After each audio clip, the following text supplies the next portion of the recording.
aí. Hum. Então, Uhum. como eu ia dizendo, eu sou Lara Navarro, sou aqui fundadora aqui do Nataraja Yoga Studio aqui no Rio. Tenho uma longa trajetória aí, não sei se vocês viram um pouco da minha história, mas eu posso contar um pouco aqui. E aí, essa aula é a segunda que a gente está fazendo para exatamente aproximar as pessoas que têm o interesse em fazer o nosso curso. E aí, então, a gente se conhecer um pouco mais, mas já trazendo algum assunto interessante, não só ser um encontro de pessoas falando, e aí, quem é você, né? Eu queria trazer alguma questão que vai ser uma questão de reflexão, e essa questão ela está dentro do curso. Porque já que a gente vai formar professores, todos os assuntos ligados a ensinar e a nossa posição nesse lugar de professor vão ser sempre muito. Deixa eu botar aqui em galeria para a gente se ver todo mundo.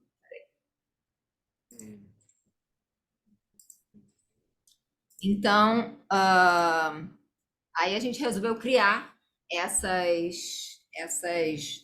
duas aulas, e aí tem gente que vai assistir gravada depois, e aí a gente já vai trazendo um pouco aí da reflexão, dos assuntos do curso.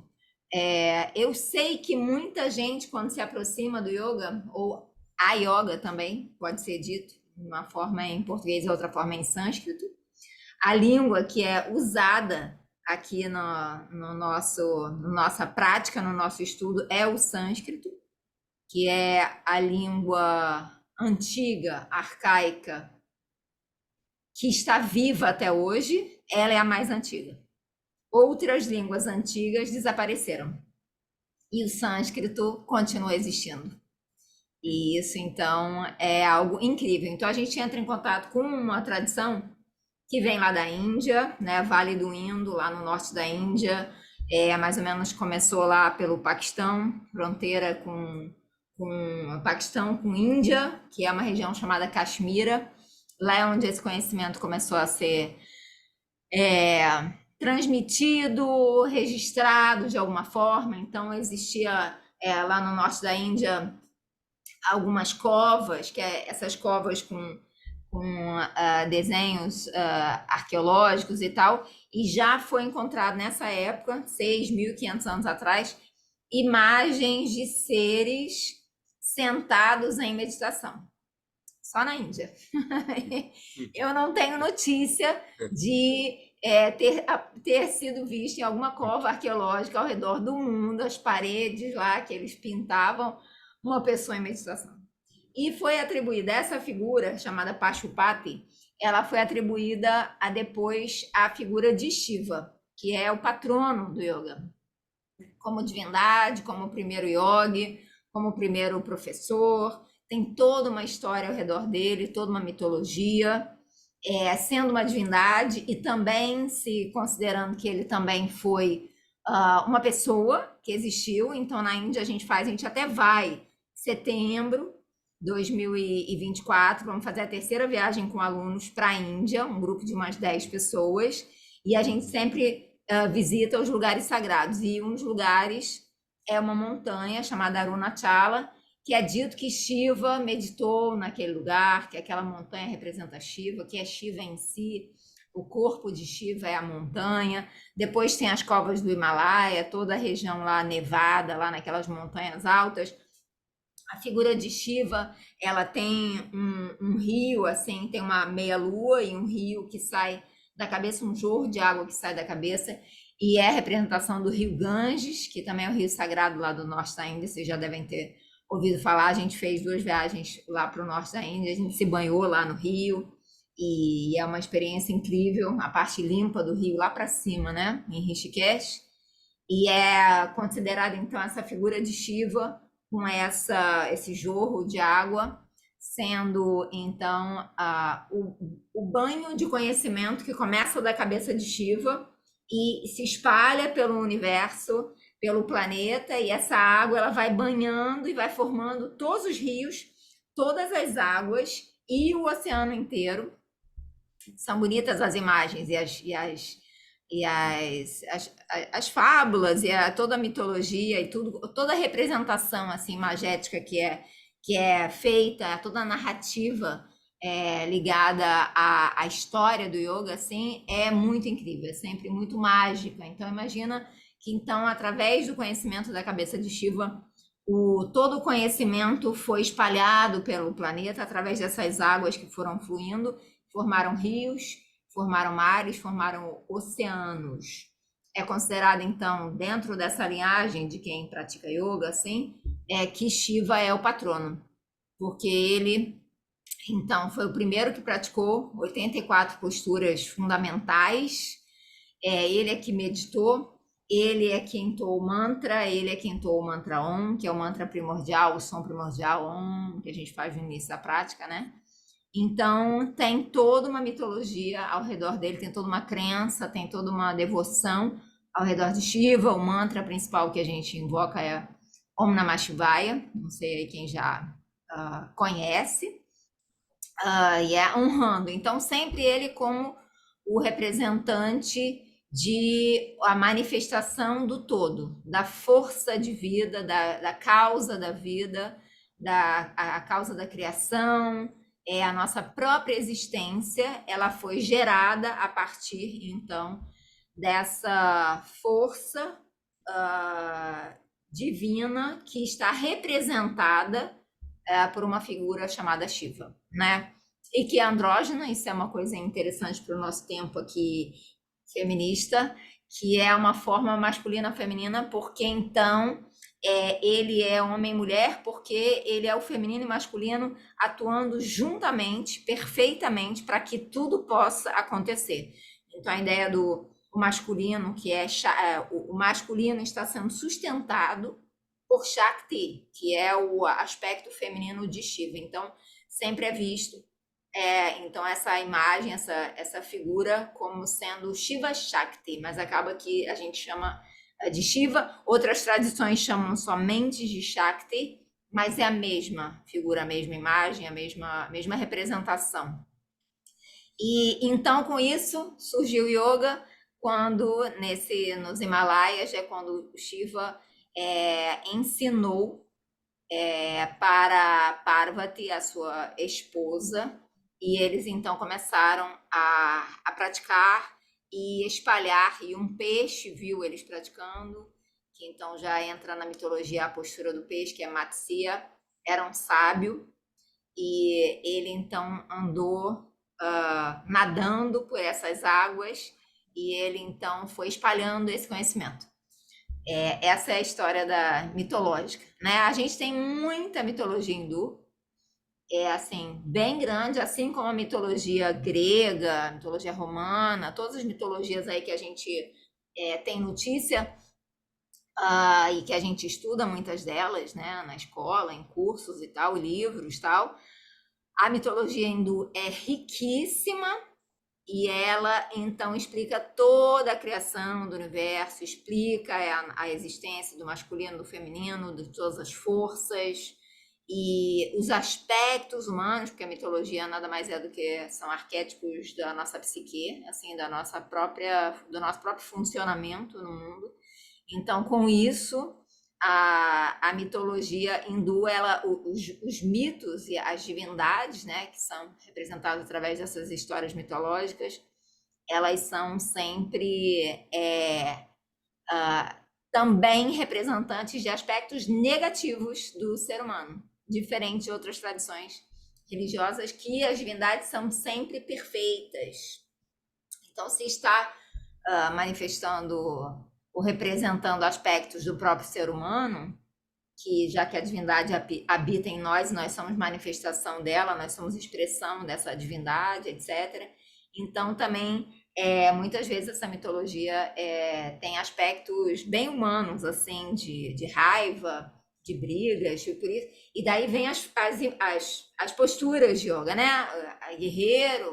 Os guerreiros é um momento de ira de Shiva, uma determinada situação de ciúmes, casamento, não sei o quê, e teve uma briga com o sogro, E ele se transformou num guerreiro e ateou fogo lá na festa, lá onde eles estavam, que o pai não queria que.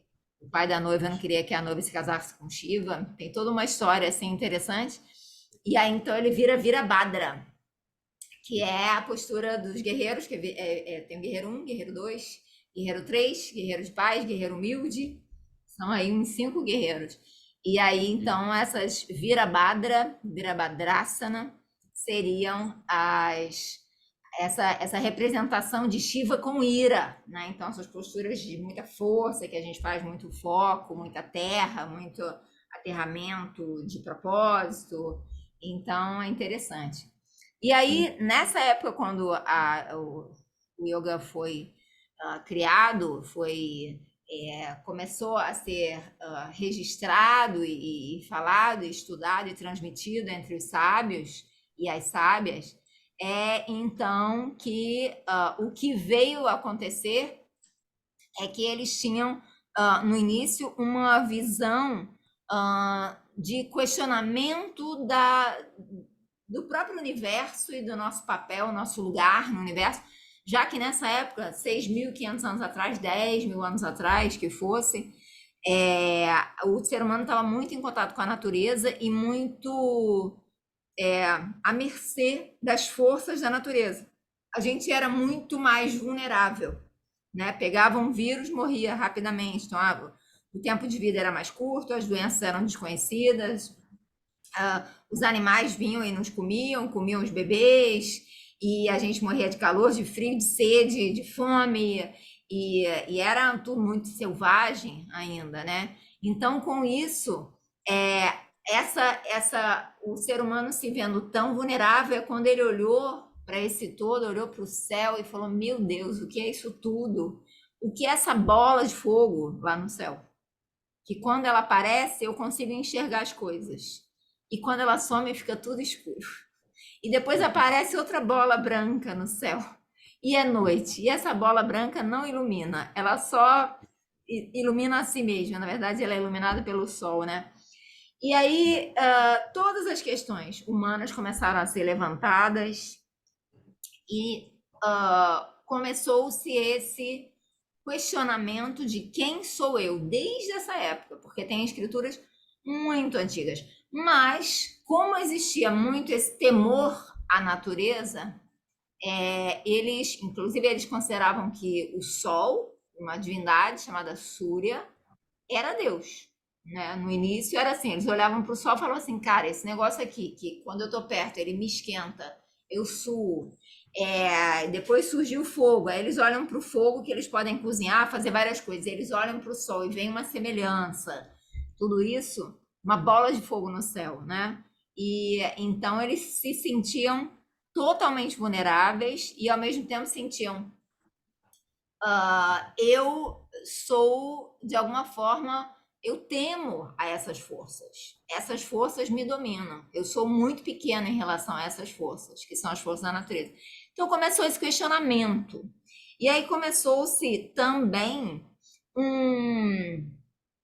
uma necessidade de relação com essas forças e pedindo até uma proteção para essas forças, reconhecendo a nossa própria vulnerabilidade e, ao mesmo tempo, um surgimento de uma certa percepção de inteligência, já que a gente começou a manipular as coisas, inventou o fogo e conseguiu se cobrir e conseguiu matar os animais e criar instrumentos e armas e objetos e começou a desenhar a sua própria figura nas cavernas, esse tipo de coisa, e não era desenvolveu-se a linguagem e nada disso era visto pelos outros seres que eram os animais. Então começou-se a se perceber que realmente existia ali um poder, aqueles seres tinham um poder e eles conseguiam então evoluir de alguma forma, se proteger de alguma forma e começar essa relação com as forças da natureza. E se criou então, tudo isso vem dos Vedas, que são 4 livros sagrados bem antigos, lá de 6.500 anos atrás. Começou-se nos Vedas a se registrar essas ideias. E os Vedas começaram então com questão ligada ao conhecimento das plantas, o poder que aquelas plantas tinham de alimentar, de curar, terapêuticos e tal. Os mantras, começou-se a entoar palavras que eles consideravam, os sábios, que eram palavras que eram canalizadas de alguma forma, assim, eram ouvidas, é a palavra em sânscrito que diz, boa noite, querido. E então, com isso, surgem os mantras, porque era a forma do ser humano se comunicar, e era em sânscrito, com essas. Eles consideravam que eram divindades, que eram forças atuando sobre nós, sobrenaturais, e que não podíamos entender, tudo isso. Então, começou-se essa relação. E, de alguma forma, perceberam que essa forma da gente ser relacionada, a gente querer se relacionar com essas forças, surtir algum efeito. Porque se não tivesse surtido efeito, a gente não teria se relacionado com algo que é invisível a nós, assim, né? E então surgem os mantras, surge a questão de você fechar os olhos com a coluna ereta e você ficar em silêncio de olhos fechados, para você perceber algo que existe além daqueles olhos físicos que estão sendo usados por você. Começa um questionamento de realmente o que é esse corpo, e então vai havendo aí uma progressão desse conhecimento que no quesito corpo, posturas de yoga, que é o que a gente conhece hoje em dia, basicamente, né, o que chegou para a gente no Ocidente, só veio a ser criado, ou levado em consideração, ou compilado, ou registrado muito tempo depois. Foi na Idade Média somente, né? Vamos fazer as contas aí de quanto tempo dá isso. 4.000 anos depois é que surgiram as posturas.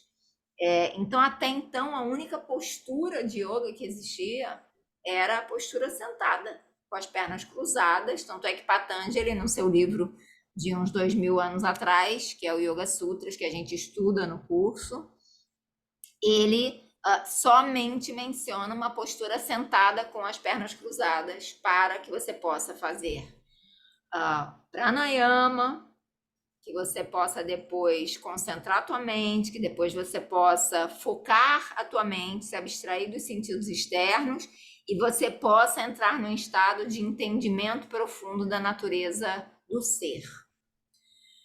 Isso é Patanjali. Então, tudo isso é muito antigo e só depois de Patanjali, 1.500 anos depois, é que surgiu, finalmente, na Idade Média, vamos calcular aí, é que surgiu finalmente o que são as posturas, através do conhecimento chamado Tantra. É quando surgiram as primeiras escrituras, fazendo desenhos e descrevendo técnicas de como acessar forças invisíveis dentro de nós, nos conectarmos com ela, para que haja uma comunhão entre nós e essa força criadora que era observada externamente.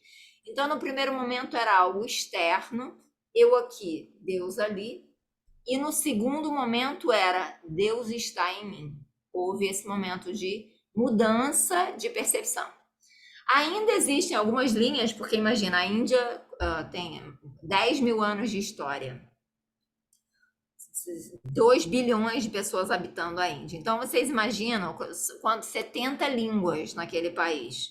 Vocês imaginam como esse conhecimento foi assim borbulhando lá dentro daquele país, que tinha esse potencial enorme aí de surgirem sábios e sábias nessa época.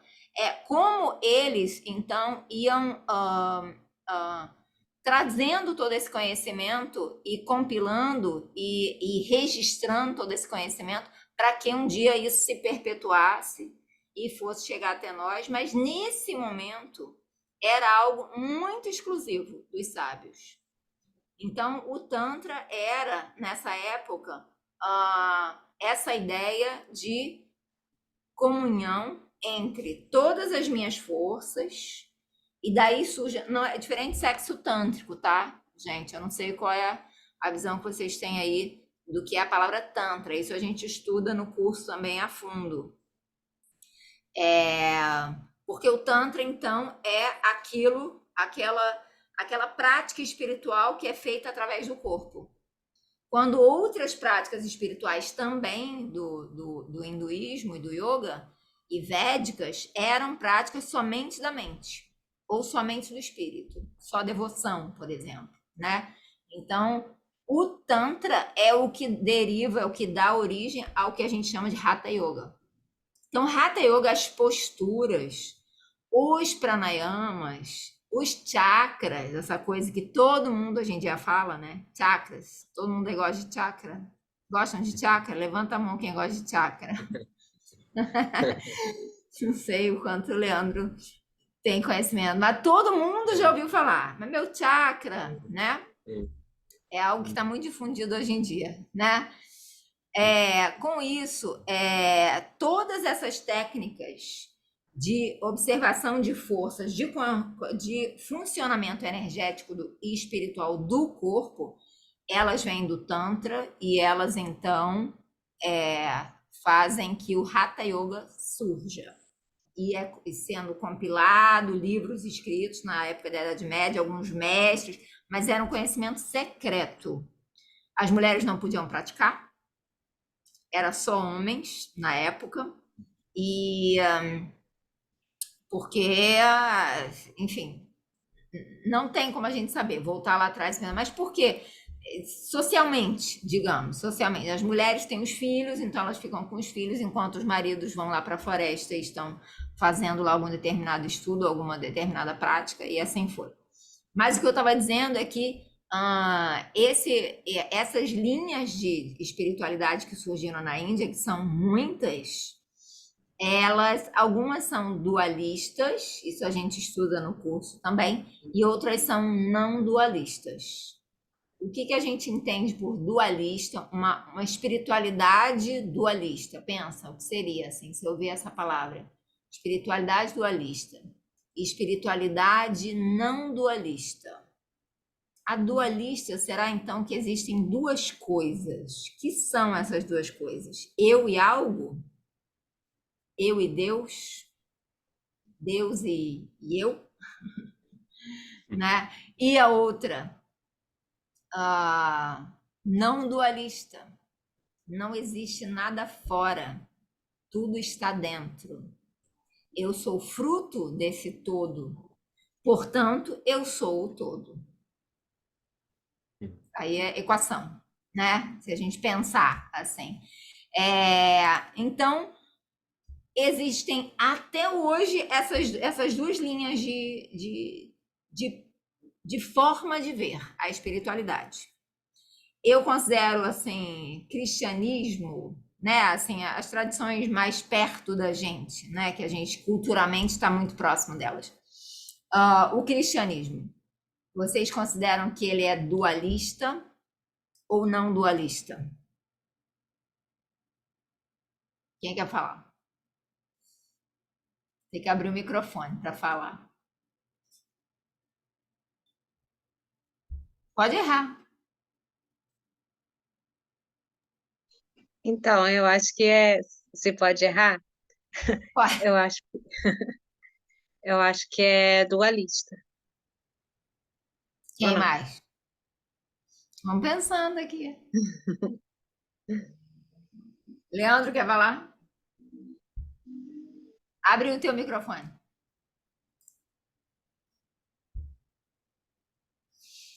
Então, Eu acho que é dualista também. Você ouviu? Eu vocês acho que é dualista. consideram que tem alguma tradição que vocês já tenham entrado em contato, tradição espiritual, que você pensa, nossa, então essa outra não é dualista, essa é não dual. Tem alguma que vocês falam, não, eu acho que eu também conheço outra tradição tal que eu gosto e que eu sinto que não é dual. Tem alguma que vocês mencionariam? Hum.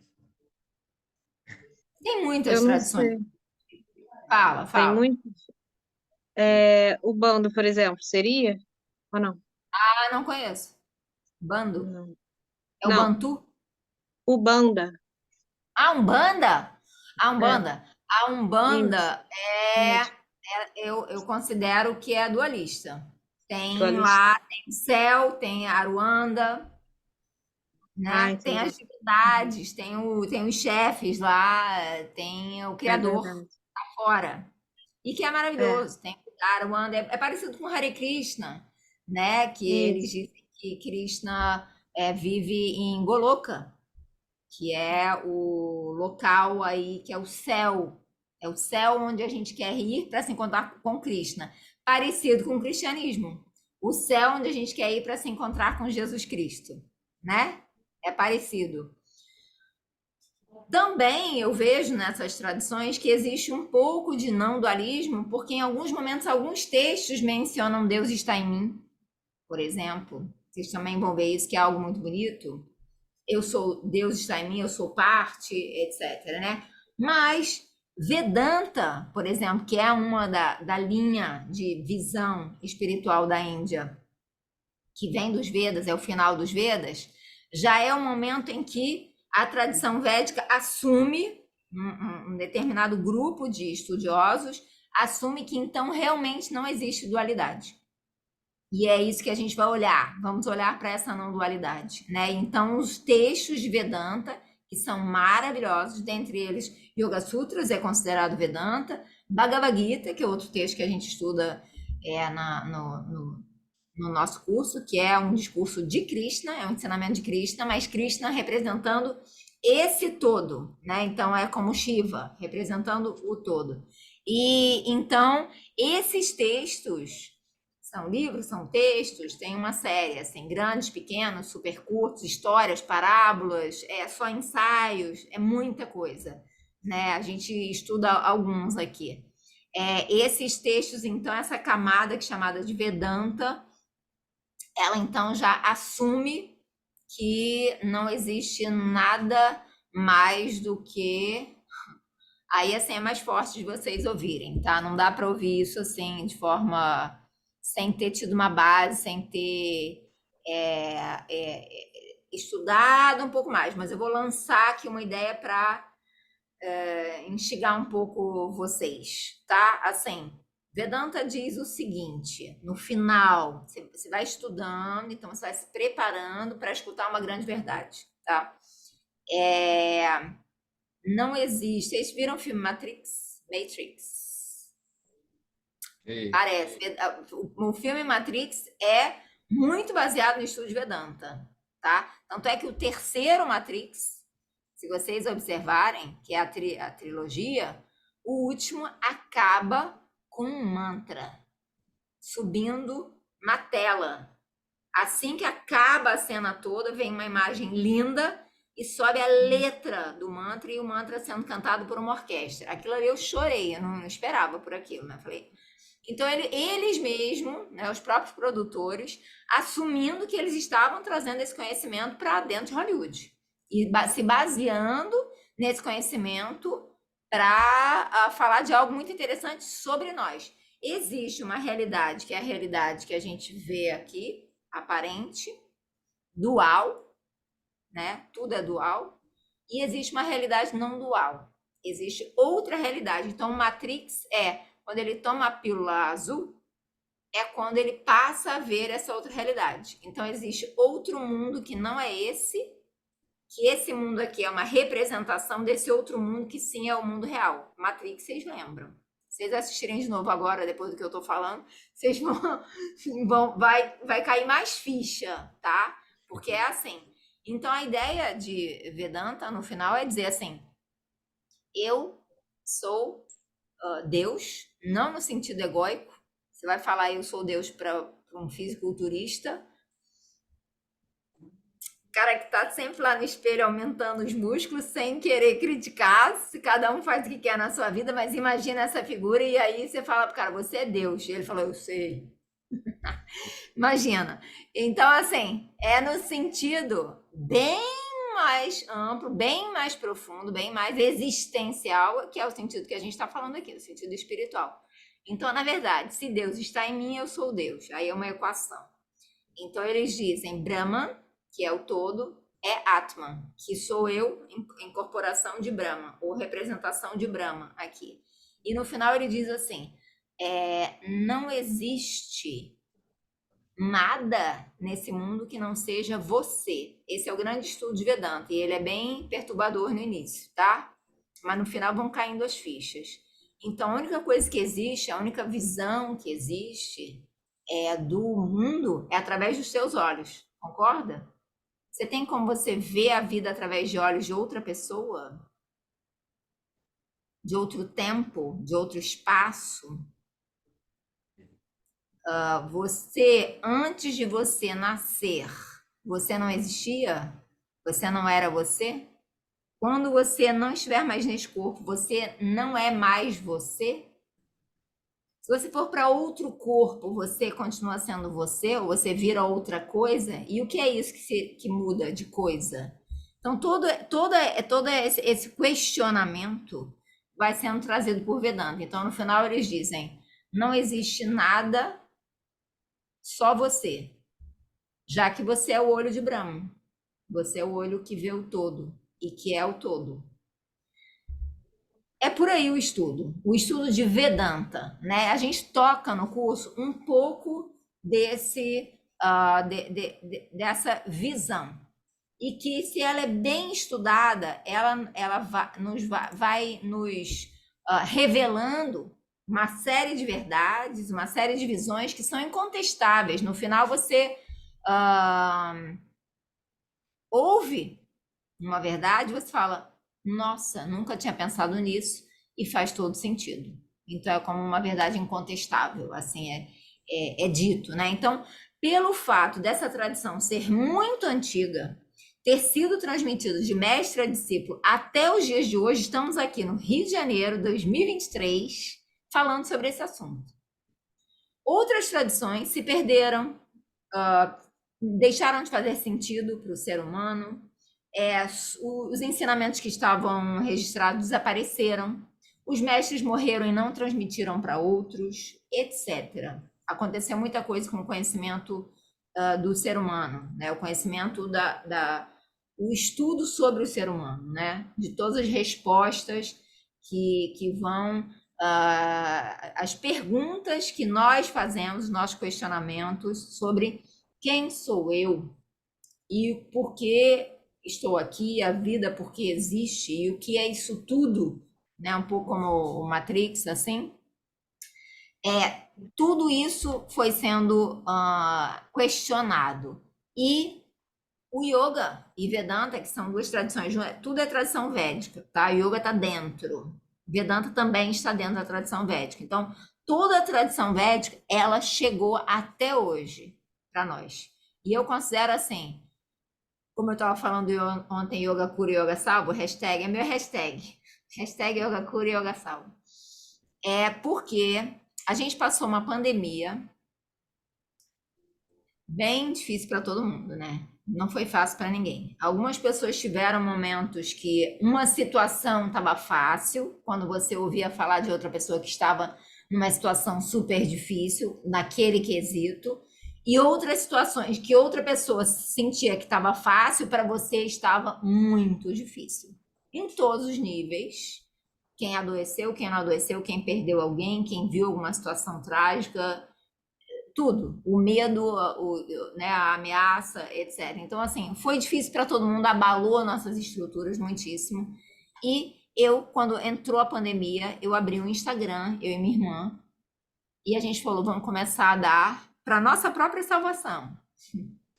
O yoga nos salva. Quem resolve ensinar yoga é o primeiro que se salva, sem ser o objetivo. Naturalmente, esse presente volta para você, né? Muito bonito isso, né? Eu considero uma dádiva, uma bênção. Você decide transmitir essa bênção para pessoas e a primeira pessoa que recebe essa bênção é você. E mais, em dobro, em triplo, em quádruplo, é assim, é bem impressionante isso que acontece conosco. E aí, então, a gente abriu aulas todos os dias, porque já não existia mais dia na pandemia. Todos os dias eram iguais, no Instagram, de manhã e à noite. E o retorno das pessoas, a gente ficava dando aula de yoga ali, direto. A gente morava numa escola, então a gente ia na sala da escola, abria lá e dava. E a maioria dos alunos nessa época do online estava dando aula em suas casas, mas a gente morava na escola, que era uma casa-escola. Então, os outros professores davam aula com um sofá atrás, com uma televisão atrás, porque era o espaço que tinha. A pessoa dava aula numa escola, a escola fechou, a pessoa está dando aula em casa, imagina, né? Oi? E aí, então,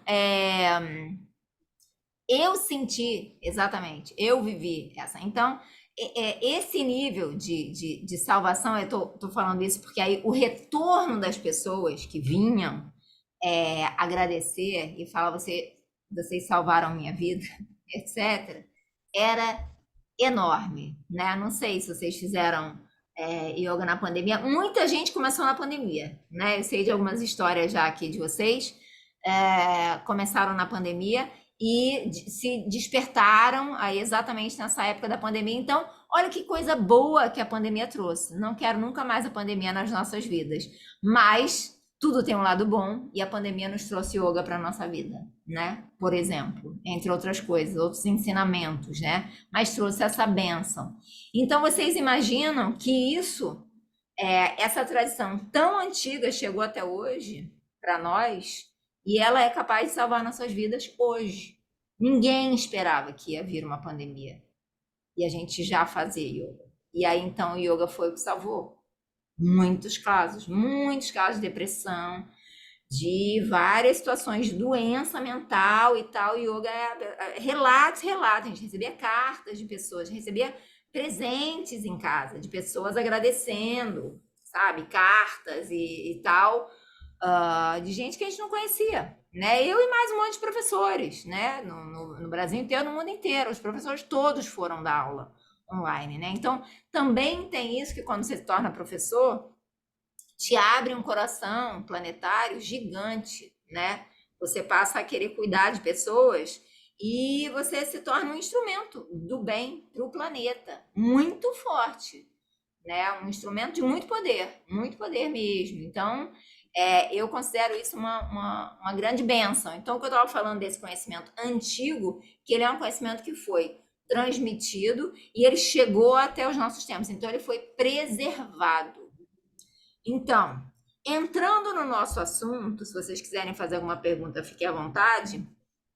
Os 4 pilares, que a gente falou, os 2 primeiros pilares, na quarta-feira, e hoje a gente vai entrar nos outros 2 pilares, e que eu comentei com vocês que é difícil eu falar 4 pilares, foi só um número assim aleatório, porque eu poderia botar 20 pilares, poderia botar 30 pilares, poderia botar 10 pilares, né? Mas a gente falava, vamos ver 4. O que seriam esses 4? Então, eu tenho que escolher, né? E aí eu escolhi o comprometimento, sendo para mim assim o primeiro. Então é aquela ideia do chamado, né? Você sente que aquilo te faz muito bem e você passa a querer transmitir aquilo porque o teu coração se abriu, né? O yoga abre nosso coração. Realmente nos tornamos seres humanos muito melhores quando escolhemos. Várias tradições espirituais fazem isso com a gente, né? Mas o yoga, como ele contempla também o corpo, então, como você usa teu corpo e você ensina com teu corpo, você tem que passar a cuidar do teu corpo. E quando você, então, vê que você precisa cuidar do teu corpo, você já automaticamente começa a mudar o teu estilo de vida. Então, é uma transformação em muitos níveis na nossa vida. Coisa que outras tradições espirituais que não trazem o corpo junto ou que busquem a longevidade junto, que são realmente só espirituais assim, você vê que depois a pessoa, mesmo tendo uma super elevação espiritual, o corpo pode adoecer, a pessoa pode ter alguma dificuldade, né, de saúde, ou ela pode, no final da vida, ter muitas questões para serem cuidadas, porque se vocês observarem o Ayurveda, que é a medicina indiana, dizem assim, os médicos ayurvédicos, eles dizem assim, a grande questão da vida é você, nessa vida, se você está considerando que é uma missão espiritual que você tem aqui na Terra, né? Todos nós temos, todos nós somos isso, mas nem todo mundo enxerga isso, tá? Não é assim, não é religião, não é seguir um guru, uma divindade, ou uma tradição, ou eu sou isso, eu sou aquilo. A espiritualidade, ela não tem nome, tá? Ela é tudo, ela é quem somos nós. Então, todos temos uma missão espiritual, porque todos somos seres humanos e estamos aqui vivendo, certo? Estamos nos relacionando e queremos saber mais de nós mesmos para vivermos melhor ainda, né? E viver esse sentido de comunhão, assim, de grande sentido de existência. Então, com isso, todas essas buscas espirituais, elas no final, o yoga, eu considero que ela é a mais completa, porque ela contempla o corpo. E ela contemplando o corpo, ela contempla.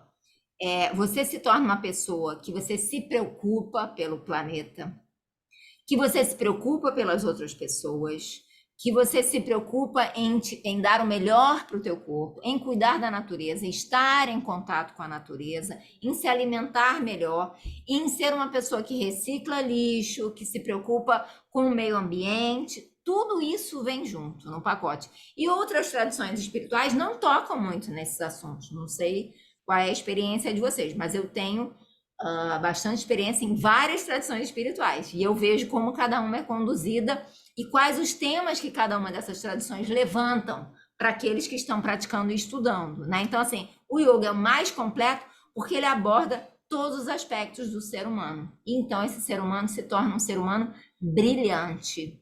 E é o que mais a gente precisa nesse planeta, é de seres humanos brilhantes, porque seres humanos desequilibrados já tem muitos por aí. A gente vê e a gente sofre na mão de vários, né? Que são comandantes, que são grandes líderes, que tomam decisões erradas, que vão afetar um grande número de pessoas. A gente vê isso todos os anos, né? Cada hora é uma história, né? Então, o pilar, comprometimento é o primeiro, por essa questão de você sentir que quando você se engaja, você automaticamente precisa ter também, naturalmente surge uma transformação de todos os teus hábitos e das suas escolhas.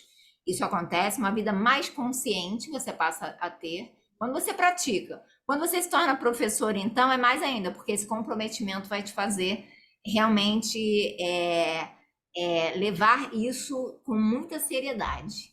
E a primeira pessoa que se beneficia é você mesmo. E, consequentemente, você será o melhor professor, né? O segundo aspecto que eu mencionei era a ética. Então, a gente tem aqui vários, que isso a gente estuda no curso a fundo, que são os princípios éticos do yoga. E, assim, é muito difícil, ou se vocês encontrarem um professor de yoga que vocês consideram que seja bom, e algum dos princípios que são mencionados ele não esteja praticando um daqueles princípios, primeiro, vai ser muito estranho um professor assim. Você vai te surpreender, né? Por exemplo, um professor que mente. Muito estranho isso, que engana alguém. Muito estranho de se ver. Somos seres humanos, erramos, mas assim, quando você vai se trabalhando internamente, porque você está praticando, e quando você se torna professor, você quer, como você está ensinando, você automaticamente já se trabalha muito mais, você já se vigia, orai e vigiai, frases de Jesus Cristo, você fica nesse estado de orai e vigiai constante, né? Porque você se torna um espelho. Isso é natural, não é uma coisa que você vai ficar preocupado com isso. Naturalmente vem, e é maravilhoso, porque você se vê se lapidando, se transformando num diamante. Então, assim, é muito difícil você não querer cumprir naturalmente os princípios éticos do yoga quando você se torna um professor. E pode ser que apareça algum professor que fira algum dos princípios, mas, assim, sempre que ele for um professor que ele siga os princípios, que aqueles princípios norteiam a vida dele, o comportamento dele, ele será um melhor professor, né? Então, se ele ainda não consegue, então, um professor que bebe, Existe, né, gente? Ele come carne, existe, né? Então a gente não vai aqui ficar julgando ninguém. Mas assim, no dia que ele perceber que aquilo tem uma série, tem uma importância, né? Como você, como ali representante de uma tradição que busca a consciência humana e busca o equilíbrio planetário, e você se você sente que você precisa, que você é um instrumento de transformação para você e para todos, então você naturalmente vai querer deixar a carne, vai querer deixar bebida e coisas que vão te dar um trabalho danado para depois você eliminar aquelas coisas de dentro de você. É por aí, sabe? Assim, não é que você está temendo que alguém vai te castigar, não, é uma coisa assim que você mesmo percebe. Nossa, eu fico muito melhor quando eu não faço isso do que quando eu faço. Então eu não vou fazer mais. Você sente em você, né? Então, naturalmente, os princípios vão sendo incorporados por você cada vez mais, né? Então, eu considero que essa visão da ética no yoga, ela é o segundo pilar, assim. O terceiro pilar que eu separei é você ter uma prática pessoal. Vocês imaginam que está junto com comprometimento, né? Se você é comprometido, você vai praticar, né? Então, assim, você tem uma prática diária. Isso faz parte da tua vida, assim como comer, dormir, tomar banho, escovar o dente. E aí, depois de que você se torna professor, realmente, se você não praticou naquele dia, parece igual a sensação de que você não tomou banho. Meu Deus, não tomei banho ainda, sabe? E, de novo, naturalmente, não é forçado e não é um problema, não é, ai, então eu tenho que cumprir tudo isso. Não, é uma necessidade vital tua, necessidade vital, e aí ela surge e é maravilhoso, porque então a prática te chama, fica aquele tapetinho ali te olhando, te esperando, né? A tua mente fica esperando, e aí, que hora você vai parar e ficar em silêncio? Teu espírito fica, e aí? Não vai cantar aquele mantra? O teu corpo fica, você vai continuar nessa postura torta? Você está muito tempo sentado, você não vai agora me alongar, não? Estou te esperando. Você sabe que isso é bom, né? Então, realmente é algo assim, a partir do momento que você toma conhecimento de algo, qualquer coisa na nossa vida, né? Não tem como a gente desfazer, né? Pensa. Alguém te apresentou uma pessoa, aí você passou a conhecer a pessoa. Uma vez conhecendo a pessoa, você nunca mais vai olhar e vai falar, não conheço, a não ser que você tenha um problema de memória, assim, que deu uma amnésia, né? Mas vamos pensar que a tua memória tá boa. Quando você volta a olhar para aquela pessoa, você fala, sim, eu conheço. Essa pessoa eu conheço.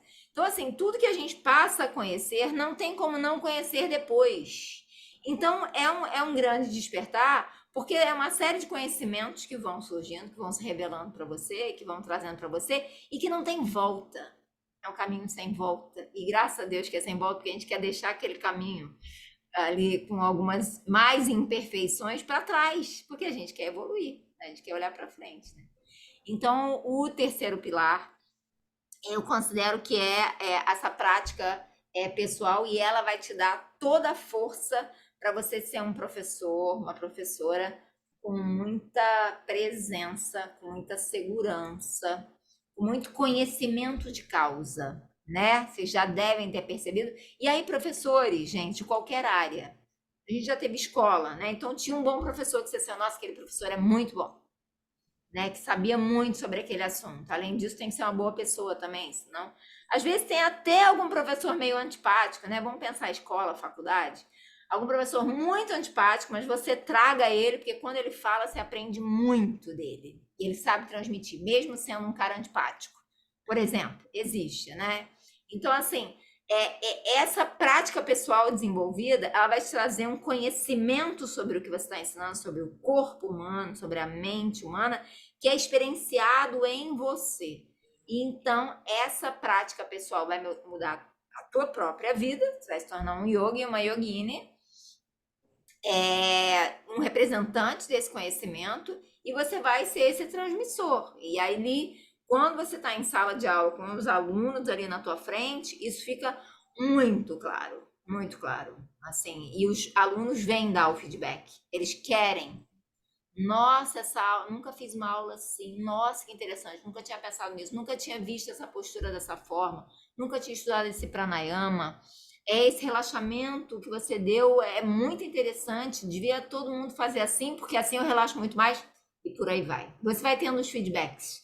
E aí você agradece por você ter uma prática estabelecida na tua vida, né?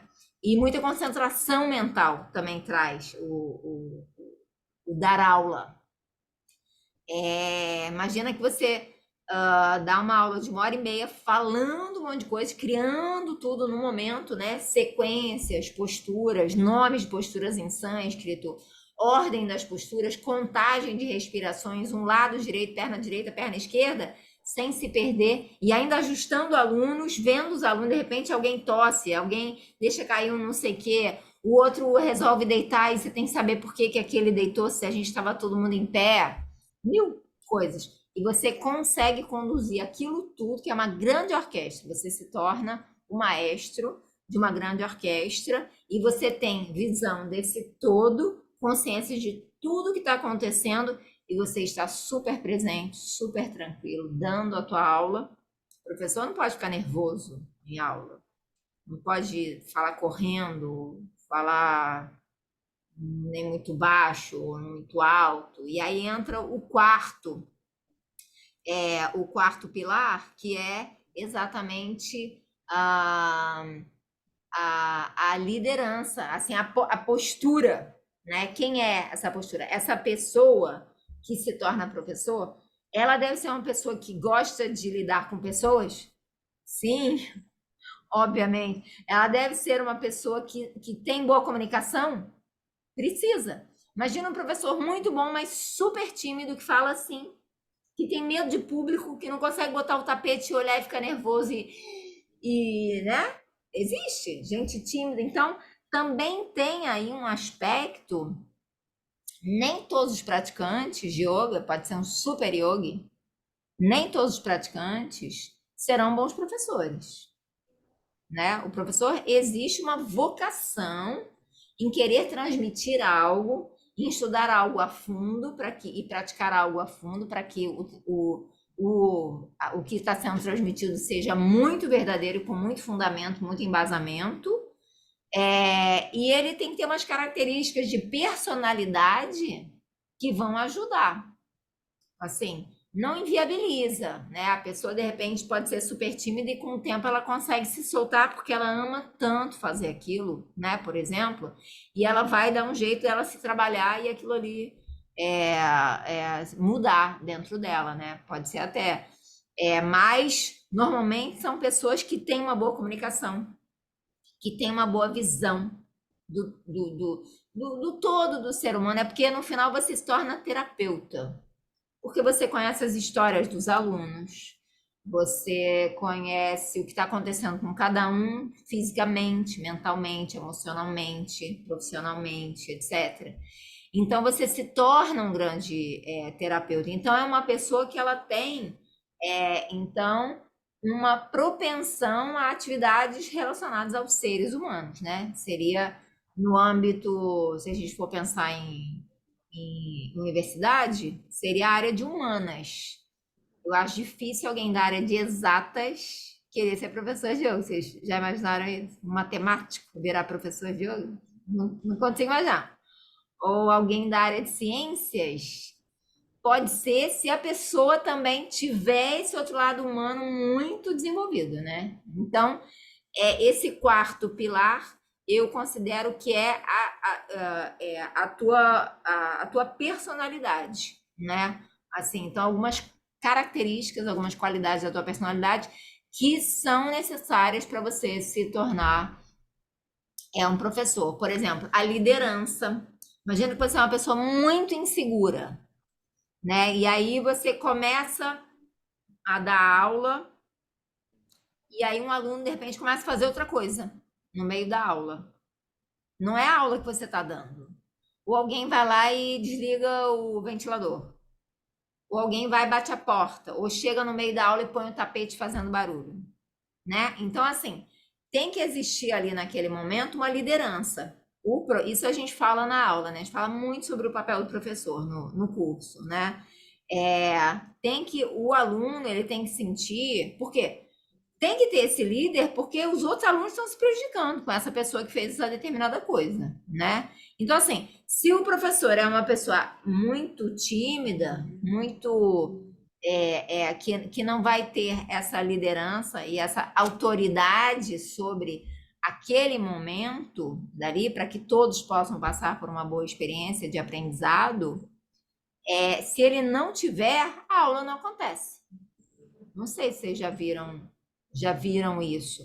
E isso professor de qualquer área também, né? Assim, tem uns gênios lá que, né, um matemático lá que ele fala daquele jeito meio estranho, todo mundo ouve porque o cara sabe muito e aí não importa, mas o cara resolveu ser professor, ele podia ser só matemático, mas ele quer ser professor, ele está transmitindo, ele tem que ter a oralidade, ele tem que ter a projeção, ele tem que ter a visão dos seres ali que estão ali na frente, das pessoas, o interesse por pessoas, né? Então, eu considero que esse seria aí o quarto pilar. E se você tem esses 4 pilares, pode saber que então você já está com tudo muito bem encaminhado, né? Então vamos relembrar quais são os 4 pilares: comprometimento, seguir os princípios éticos, ter uma prática pessoal bem estabelecida e ter uma personalidade que seja relacionada à comunicação ou uma liderança, um aspecto de liderança, porque você vai estar liderando um grupo, realmente, né? Então, tem vários outros aspectos, mas eu considero que esses possam ser, assim, 4 que se você conseguir, que se você já tem naturalmente, aí praticando, estudando, isso tudo vai chegando para você, né? Mas se isso tiver já dentro de você e você sente que isso está já um pouco disponível dentro de você, e você tem só que desenvolver ou explorar dentro de você esses aspectos, né? E essa vontade de fazer, então eu considero que, então sim, você será uma boa professora, um bom professor, e você vai poder então transmitir, ser uma representante aí desse grande conhecimento, esse corpo de conhecimento chamado yoga, que considero o que mais pode ajudar a humanidade no nosso tempo. Tem muitos outros que também ajudam muito, mas pela quantidade de aspectos relacionados ao ser humano, eu considero que é. Vocês conhecem a frase do Chico Xavier? O Chico Xavier fala, líder espírita, né? Fala uma frase sobre yoga. Vocês já ouviram ele falando? Chico Xavier, a frase, eu posso repetir aqui. Ele diz assim, ele teve um encontro com um outro líder espiritual, que é o professor Hermógenes, que foi o primeiro professor brasileiro. O yoga começou a ser ensinado a partir do professor Hermógenes. Foi o primeiro brasileiro yogi da história do nosso país, tá? E morreu tem alguns anos. Bem velhinho, mas fazendo postura ainda, uma coisa linda, um cara muito sábio. Eu falo muito dele no nosso curso, eu recomendo livros dele, trago textos dele, uma série de coisas. A gente tem uma apostila, né? Que lá estão vários compilados de textos e tal. Então, ele teve um encontro, não sei porquê, professor Hermógenes, um professor de yoga muito conhecido, e Chico Xavier, o líder espiritual. E aí, eles estavam lá conversando, então imagina assim, é muito bonito, né? Pessoas iluminadas, como o professor Hermógenes e Chico Xavier, não tem mais ego, né? Não vai ter competição. Vamos ver qual dos dois fala melhor. Vamos ver qual dos dois, porque tinha uma câmera lá filmando, era meio de coisa de televisão. Vamos ver qual dos dois se destaca mais, ou vamos ver se o espiritismo ou o yoga é mais importante. Imagina, competição. Não tem isso, é o contrário. Quando a gente se ilumina, a gente passa a admirar a coisa do outro. Então, na verdade, o que a gente fez, o que eles fazem, eles passam a ver Deus no outro, né? Aí é a grande visão de uma mente iluminada, né? Uma visão iluminada. Então, quando eles se encontraram, o professor Hermógenes era um grande yogi e Chico Xavier sabia e então teve a visão do papel do professor Hermógenes e trouxe isso numa frase. E aí ele diz assim, não falando sobre o professor, mas falando sobre o que é o yoga. Sem ter nunca feito uma postura, né, Chico Xavier?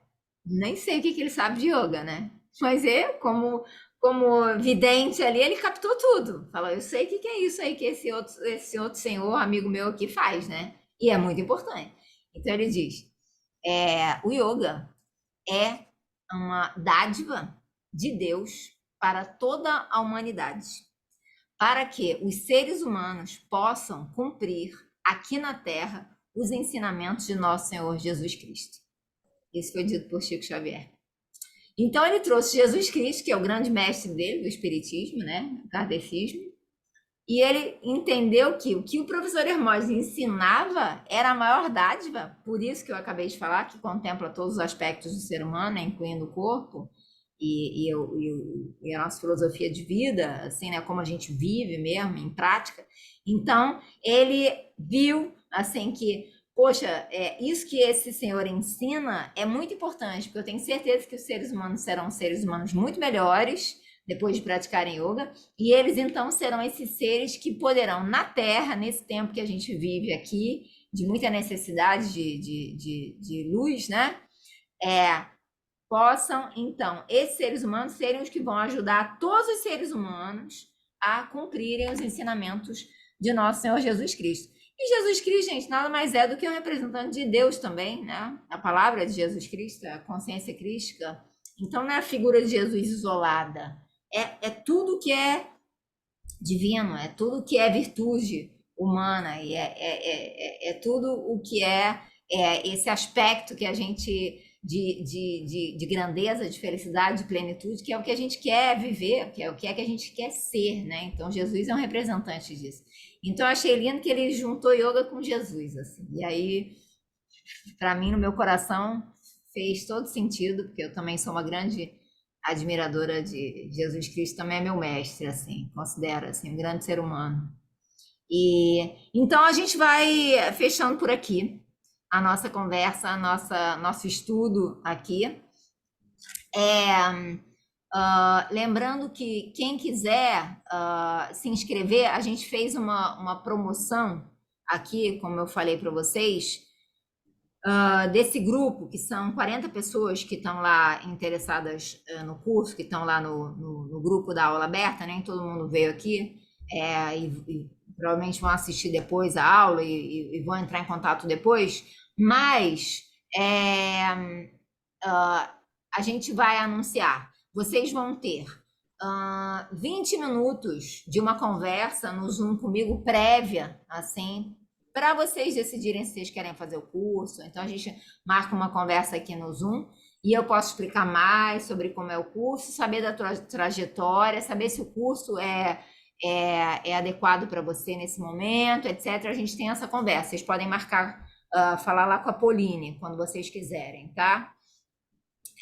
O segundo quesito a gente vai dar para vocês, quem está no Rio de Janeiro, 2 aulas mensais gratuitas aqui na escola durante todo o período do curso, porque normalmente muitos alunos que fazem o curso são da escola. Então, se um monte de aluno para de pagar mensalidade, a escola sai prejudicada. Então, a gente tem o curso, mas o aluno paga a mensalidade. E nessa promoção que a gente está fazendo, a gente está oferecendo para esses alunos agora vocês fazerem 2 aulas mensais para ficar aí gratuitamente, para ficarem envolvidos aqui dentro da escola, né? E eu poder praticar comigo, eu poder ver vocês e a gente ter essa aproximação que é muito importante, professor-aluno, tá?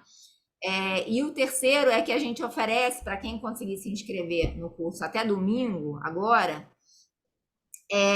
o curso ele dá o certificado internacional, né? Vocês viram lá, né? O certificado Yoga Professionals é uma instituição do Reino Unido que regula o yoga no mundo, assim, é uma das, né?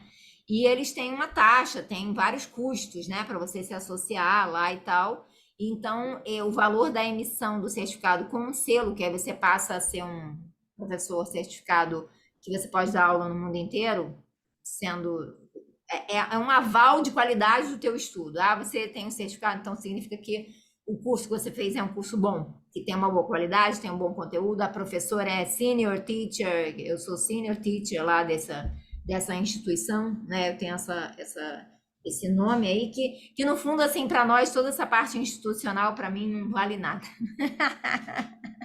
Mas existe, faz parte do mundo mundano.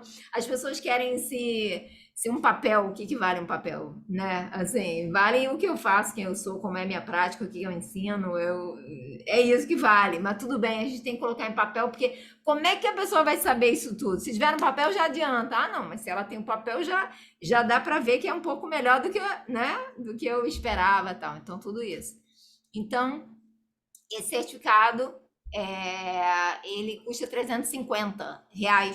E aí a gente vai dar gratuitamente para quem se inscrever no curso, conseguir se inscrever nos próximos 2 dias, né? Depois, se você se inscrever depois, aí você vai pagar o certificado, mas é no final do curso. Mas a gente está dando essas motivações aí para você já entrar aqui para o nosso grupo. São 12 vagas, tá bom? Porque a gente aqui é o espaço que a gente tem, a gente não quer lotar, porque senão fica muito apertado. E vocês já devem ter visto lá no Instagram os posts e o lugar, tudo aí tem vídeo, então vocês já devem saber como é aqui no terceiro andar o espaço. E então o curso vai ser todo aqui e a gente vai abrir o Zoom para alunos que queiram fazer online também, né? Então é isso. Eu queria abrir para vocês, se vocês querem fazer algum comentário aqui a respeito do assunto da aula, que são esses pilares. Se vocês têm alguma dúvida, falei bastante coisa, né? Eu sou bem da comunicação, né? Eu adoro falar. É uma, eu tenho muita ideia. Vai vindo, vai vindo, vai vindo, eu vou falando, vou falando, vou falando. Assim, se deixar, eu fico aqui, ó, falando. Mas tomara que eu esteja falando coisas interessantes. Eu assim me esforço, né? Coisas que te despertem algo novo dentro de você, né? E então, eu queria abrir para vocês. Se vocês têm algum comentário, alguma pergunta, tanto sobre o tema que a gente levantou, quanto o curso, o que vocês quiserem, eu estou aqui disponível. Podem falar.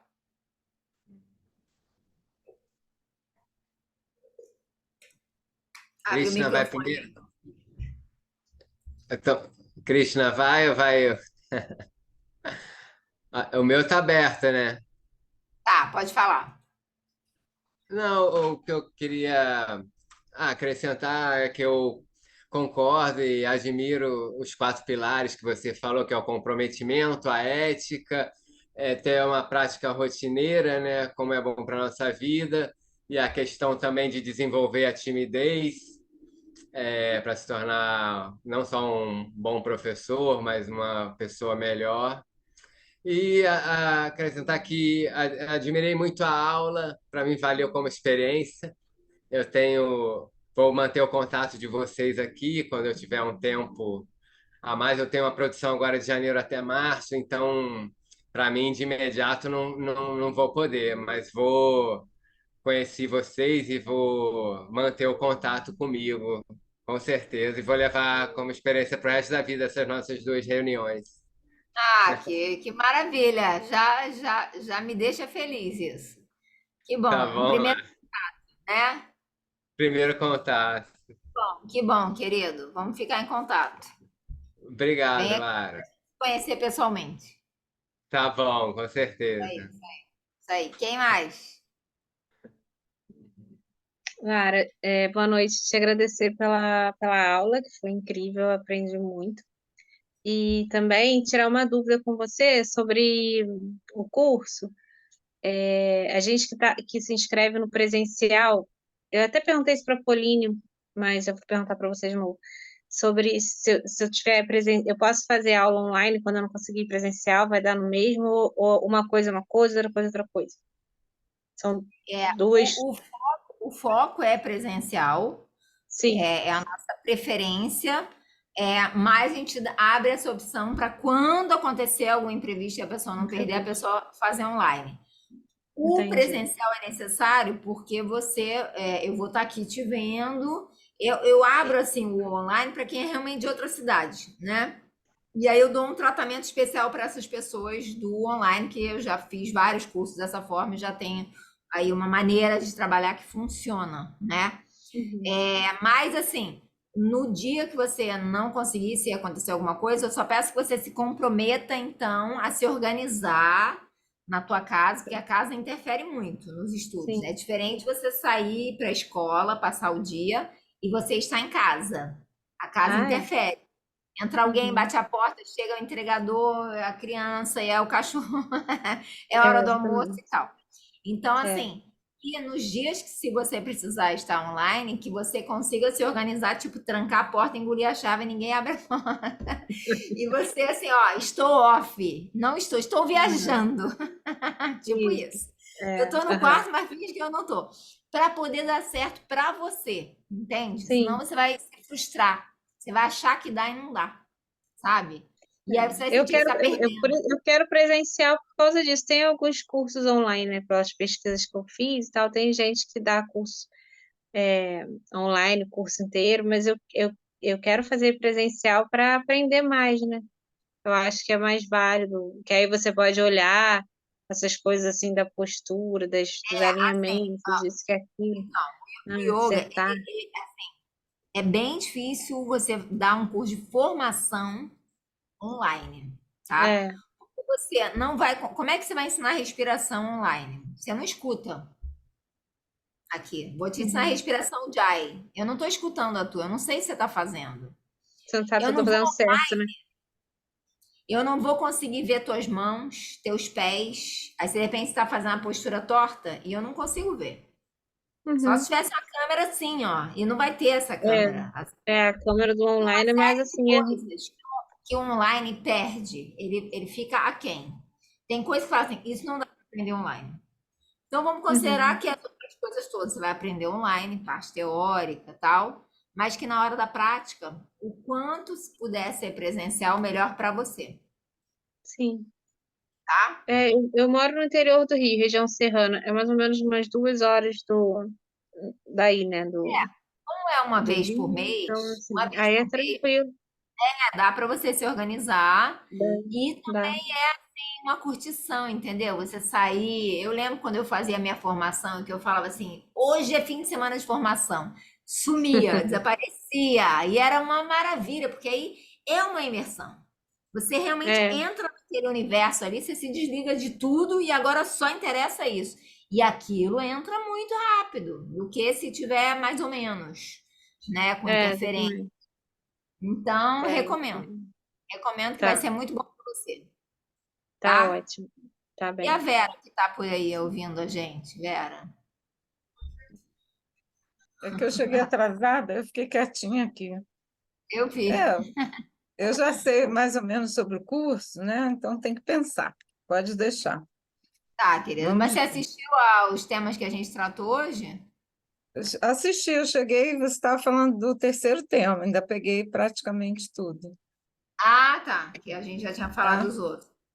Ok. Não, eu peguei Pessoal, bastante. eu agradeço muito. A gente passou da nossa hora. Eu agradeço muito que vocês tenham estado aqui, que vocês estejam se interessando por esse caminho maravilhoso chamado yoga. E, e desejo muito aí para vocês, para o caminho de vocês, que vocês sejam muito abençoados aí nesse teu pequeno desejo, nessa pequena semente que você está começando a regar dentro do teu coração. Porque quanto mais yoga no mundo, melhor será o mundo. Quanto mais pessoas praticando, melhor será o mundo. Menos violência, menos intolerância. Tudo que a gente vê é por falta de yoga, sabe? Então, realmente, o ser humano está precisando. Então, todo mundo que chega, eu comemoro, eu celebro, tá? Vamos continuar espalhando essa semente por aí, né? Obrigada, Mara. Namastê, Obrigado. pessoal. Obrigada. Estamos Boa aqui. noite. Namastê. Tudo de bom. Obrigada. Boa